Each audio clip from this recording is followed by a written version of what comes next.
Here's the truth. Most teenagers waste these years thinking they'll figure life out later, but later comes fast, and if you don't get the right lessons now, you'll spend your 20s cleaning up mistakes you could have avoided. I've lived that regret, and I don't want you to. So today, I'm breaking down 21 life lessons for teenagers, but not just teenagers. These lessons actually apply to anyone who wants to improve their current situation.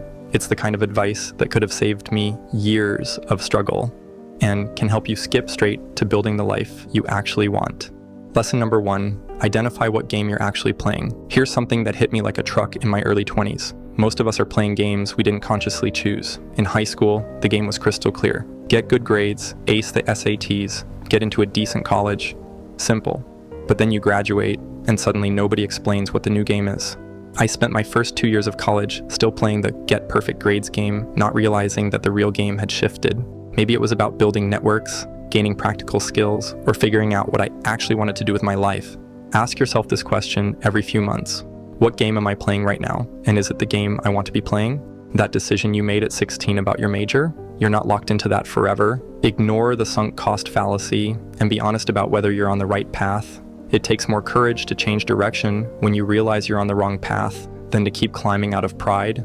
Why climb a ladder that doesn't lead where you want to go?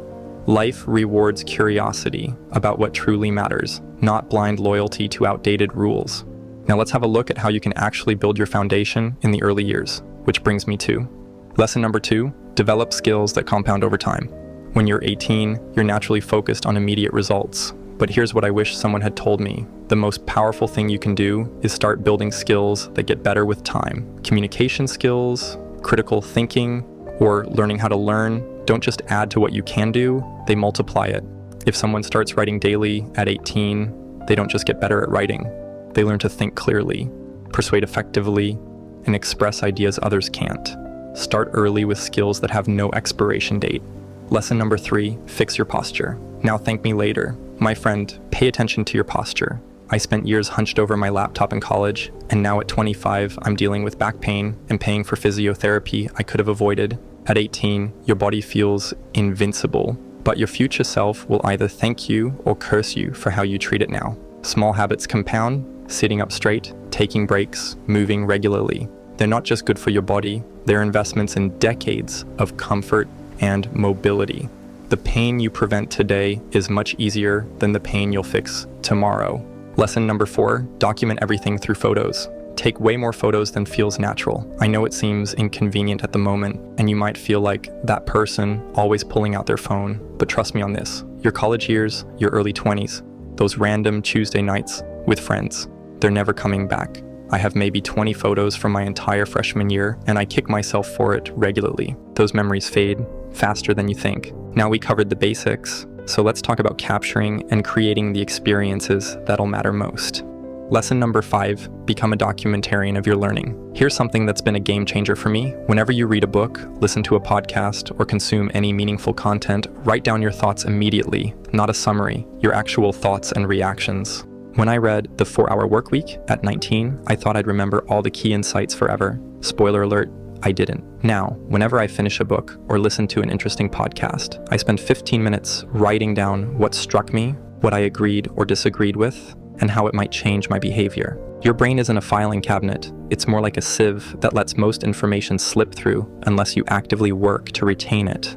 The act of writing forces you to process ideas more deeply, and reviewing your notes months later often reveals patterns and connections you missed the first time. I'm going to share the most counterintuitive advice about making friends in college in just a moment. But first, we need to talk about something that completely changed how I approach social situations. Lesson number 6, become the connector. Let me tell you something, my friend. One of my biggest fears going into college was that I wouldn't make friends. I was convinced everyone else had it figured out while I'd be eating lunch alone. That's when I realized literally everyone has those same fears. But here's the secret. Every friend group needs someone to bring people together. Be okay with being that person. Create the group chats, organize the study sessions, invite people over, host the movie nights. Everyone wants someone to take charge. Most people are just too nervous to do it themselves. Leadership starts with the willingness to say, let's do this, when everyone else is waiting for someone else to speak up. The person who learns to initiate and organize in college becomes the person others naturally turn to throughout life. I started doing this halfway through my sophomore year, and it completely changed my social experience. Instead of waiting for invitations, I became the person sending them out. But here's something nobody tells me. Documentation is great, but you need people worth documenting. Here's how to build those relationships. Lesson number 7, increase your surface area for luck. You're probably already pretty good at putting yourself out there, joining clubs, going to events, meeting new people. But here's something nobody tells you. There's always room to do more. When you're debating between staying in your dorm room, watching Netflix, or going to that event you're not super excited about, go to the event. Individual events might not matter much, but the more you expose yourself to different people and situations, the more you increase what I call your surface area for serendipity.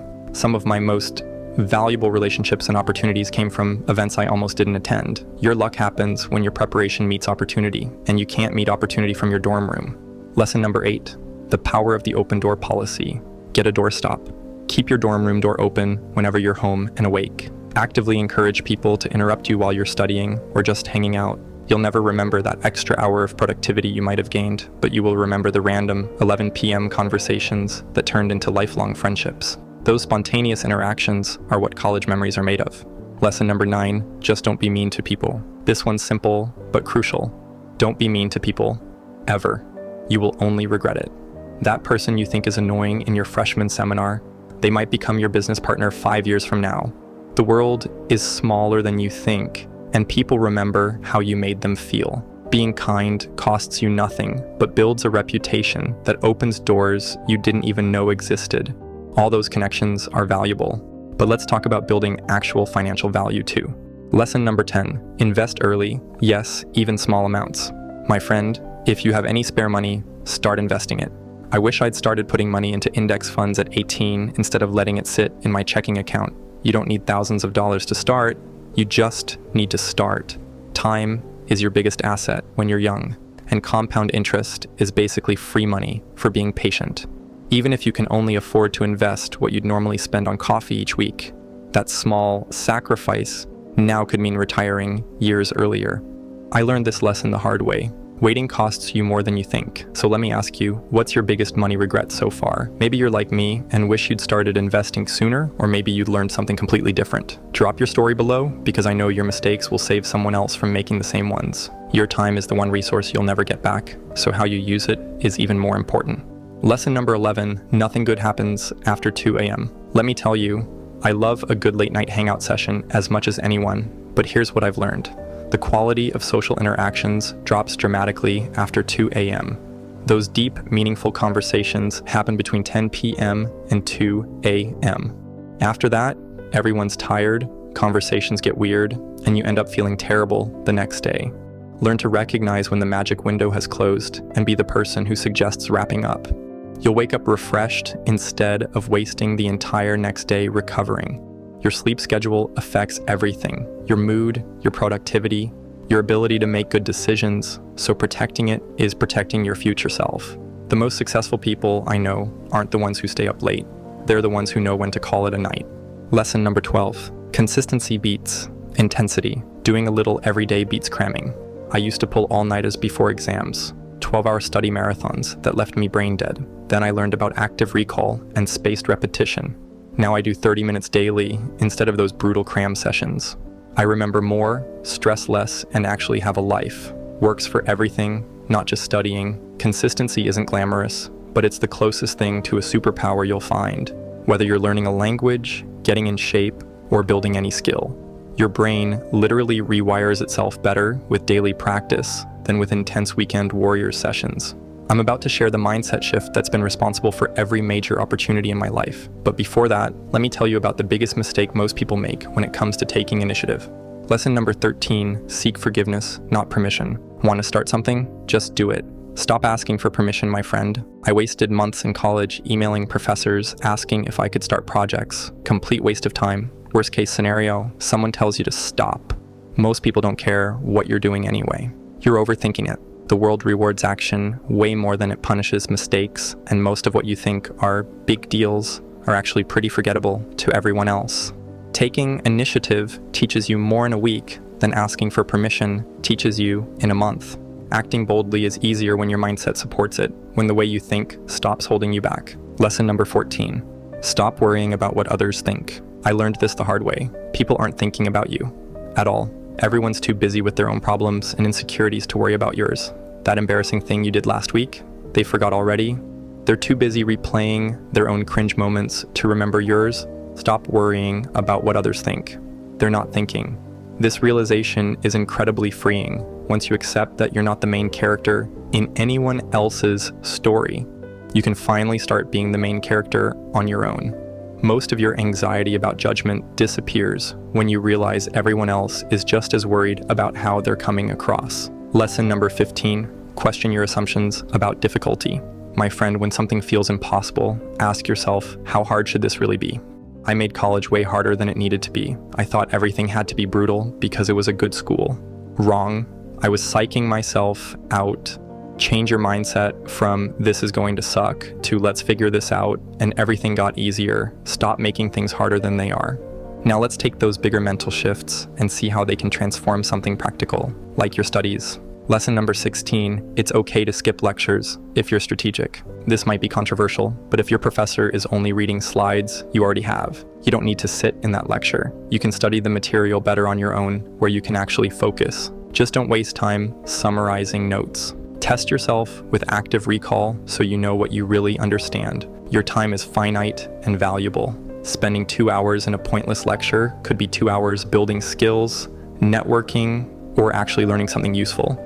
The smartest students figure out how to game the system ethically and focus their energy where it matters most. Lesson number 17, falling behind is normal. Here's the thing, college terms are short and intense. You're going to fall behind on coursework, and that's completely normal. About 90% of your classmates are also behind. They're just better at hiding it. Don't sacrifice social opportunities during the term to catch up on work. Your college social experience only happens once, but you have long breaks specifically designed for catching up academically. Use them strategically.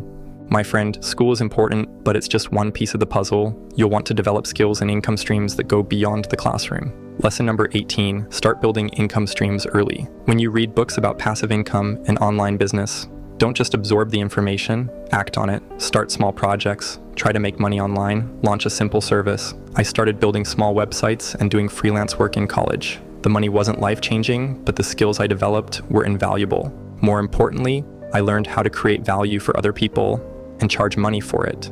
One of the most important skills you can develop. The key is not to obsess over the money initially, but to focus on the learning experience. Every failed project teaches you something valuable.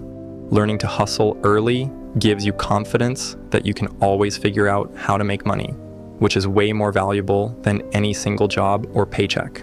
As you're stacking up skills and opportunities, it's easy to get lost in the grind. That's why keeping the right perspective matters most. Lesson number 19, enjoy the journey, not just the destination. My friend, college really is a unique time in your life, and it goes by faster than you realize. Don't get so focused on grades, internships, and post-graduation plans that you forget to enjoy where you are right now. It's totally fine to have ambitious goals. I encourage it. But make sure you're not so future-focused that you miss the incredible experience happening around you. As they say, journey before destination. Lesson number 20, collaboration over competition. Here's something I've learned when I was in college. I didn't need to compete with my classmates. We could work together, sharing study guides, forming study groups, and helping each other succeed made everything easier and more enjoyable. Don't worry about keeping score of who's helping whom. Just be generous with your knowledge and resources. The goodwill you create will come back to you in ways you can't predict. Lesson number 21, focus on what you can control. This is probably the most important lesson on this list. There's a version of the serenity prayer that goes, grant me the serenity to accept what I cannot change, the courage to change what I can, and the wisdom to know the difference. Spend your mental energy on things within your control, your effort, your attitude, your preparation, your response to situations. Don't waste emotional energy on things outside your control, other people's opinions, the job market, your professor's grading style. Here's a bonus tip to tie it all together. Learn how to study the right way. Most people waste hours rereading notes or decorating pages with highlighters, but none of that really sticks. What works is active recall, spaced repetition, and testing yourself. You'll actually study less and remember more. Skip the pretty notes. Focus on the methods that truly work. My friend, you don't have to learn these lessons through painful experiences like I did. You can skip the mistakes and jump straight to what works. Some of these might seem obvious. Others might feel uncomfortable or go against what everyone else is telling you. That's fine. You don't need to implement all 21 tomorrow. Pick 3 that hit you the hardest and start there. The crazy thing about being young is that small changes create massive results over time. Fix your posture now, save thousands on physical therapy later. Start investing $50 a month now. Retire years earlier. Learn proper study techniques now. Breeze through everything that comes next. Everyone else is winging it and hoping for the best. You now have a roadmap. The question isn't whether these work. The question is whether you'll actually use them. If you found this video helpful, this next video right here will take you even further. Your choice, your life. Start now.